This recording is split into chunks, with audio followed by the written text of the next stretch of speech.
In this short tutorial, we rotate a 3-element integer array one position to the left. It's a simple in-place operation using a temporary variable, a pattern that's handy for circular buffers, simple animations, or games. We'll step through the code and explain why it's safe and big O in time with big O once extra space.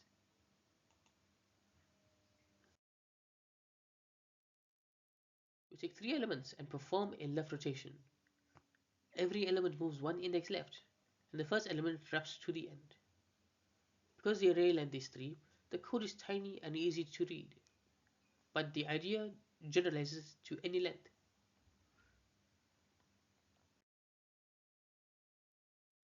Step by step, save the first element into temp, then you shift index 1 into 0, 2 into 1, etc.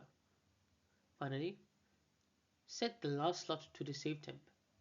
This keeps everything in place and uses only one temporary variable.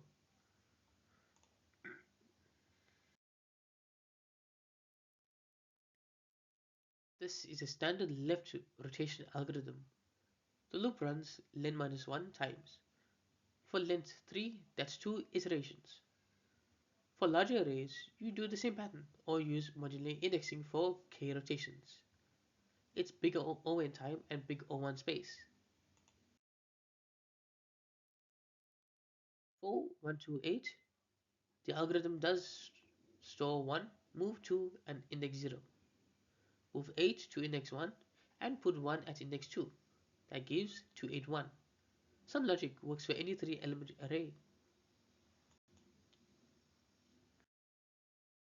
Is a building block. Small embedded systems and games often need in-place shifts to conserve memory. Also, interviews like this because it demonstrates understanding of indexing and in-place algorithms. To conclude, this in-place left rotation is simple, efficient, and easy to generalize. Thank you for watching. If you enjoyed this video, please make sure to like, share, and subscribe for more C# tutorials. I'll see you in the next one.